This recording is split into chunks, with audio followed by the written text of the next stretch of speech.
Bonjour, je m'appelle Maxime, je suis en deuxième année, j'aime Boris Vian, L'eau du torrent et les double cheese. Je m'appelle Paul Lachaise, je suis en deuxième année, j'aime le BDA, Max et les artichauts. Ce que j'ai aimé dans l'album déjà, c'est le fait qu'il passe à autre chose finalement, qu'il soigne un peu des albums concept et qu'il essaie de...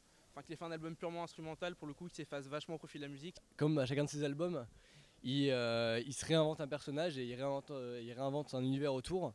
Et là, il a fini son délire de prêtre et de secte avec l'Alliance Bleue et il est passé sur plus quelque chose de calme, de baroque et de plus classique.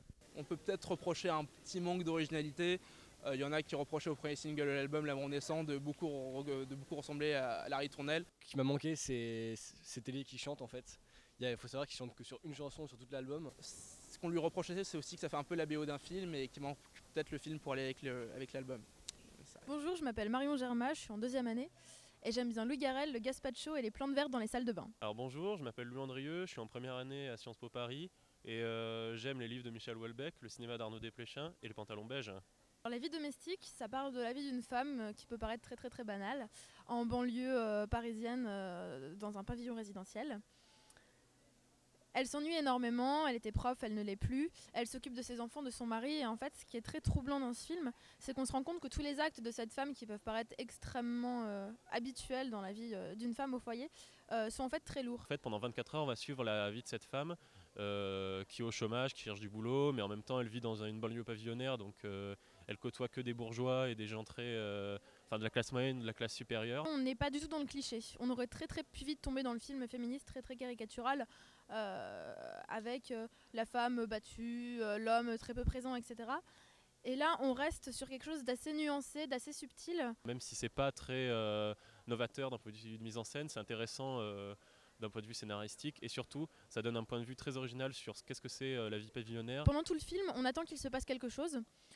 Et il ne se passe rien. Et c'est ça au final qui est plutôt réussi dans ce film, c'est qu'on pense à chaque fois qu'il va y avoir un rebondissement, que le père de famille va se faire la babysitter ou la jeune fille au père, et non, il ne se passe rien, on ne voit rien, et tout reste un petit peu en suspens, un petit peu en flottement. C'est un film badant, hein. Si vous êtes déprimé, n'allez surtout pas le voir.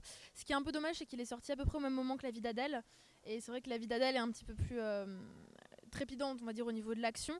Donc je pense qu'il ne faut pas voir les deux l'un après l'autre, parce qu'il n'y a pas de comparaison possible. Le film pâtit un peu de l'absence de mise en scène, mais je pense pas que c'est un film de mise en scène, ça vaut vraiment pour son écriture et ses personnages. Mais je trouve que c'est un très beau film français qui dénonce et qui montre plein de choses qui sont encore vraies aujourd'hui et qui montre qu'il y a encore beaucoup de chemin à faire dans la lutte des femmes. L'exposition masculin au musée d'Orsay, c'est une expo assez sympa, moins révolutionnaire quand même que ce qu'on nous vend. La plupart des œuvres restent assez conventionnelles et même s'il y a une petite partie qui est un peu plus provoque et un peu osée, ça reste quand même assez marginal. Alors il y a un petit peu de tout, vous aurez de la peinture, vous aurez du dessin, de la sculpture, de la photo. Et c'est vrai que pour des gens qui sont un peu novices ou qui ne sont pas passionnés d'art comme moi, vous allez pouvoir découvrir des choses auxquelles vous vous attendiez pas forcément. Je pense par exemple aux photos colorisées de Pierre et Gilles. On comprend pas très bien le fil directeur en fait.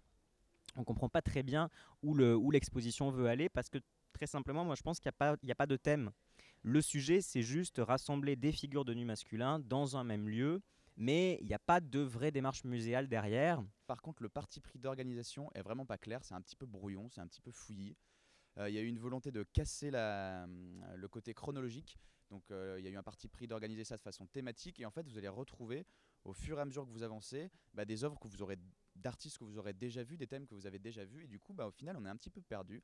On a un petit peu du mal à s'y retrouver et c'est un petit peu redondant. On pourrait presque classer cette expo dans de l'ethnologie ou de l'anthropologie, si je puis dire, et pas tellement dans de l'art, dans de la peinture en soi, parce qu'il n'y a pas vraiment d'études ou pas vraiment d'analyse des différents modes de représentation de la nudité masculine. On a des corps très érotisés, très sensualisés, mais d'un côté vraiment presque bestial ou masculin.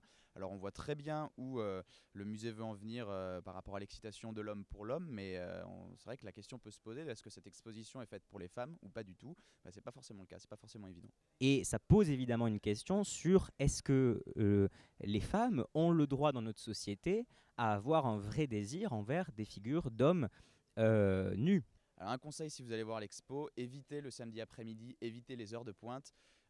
Et pour l'avoir fait le samedi après-midi, le jour de l'ouverture, ça peut vraiment se transformer en épreuve physique. Sébastien, si tu m'entends, merci pour tout et j'espère que tu nous sortiras un 5e album aussi ouf que le précédent.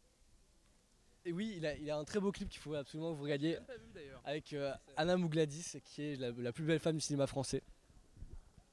Voilà, C'est dit. Très beau en noir et blanc que je n'ai pas vu mais qui est magnifique paraît-il. Ça reste un super clip sur les plages normandes. Et pendant tout le clip, il y a Tellier qui est comme ça.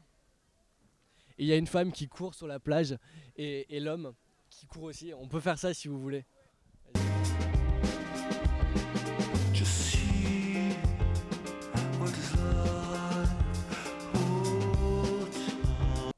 Il n'y aura pas d'hommes en érection représentés dans les... Alors là, c'est une feuille qui me tombe dessus. Ça, c'est n'importe quoi.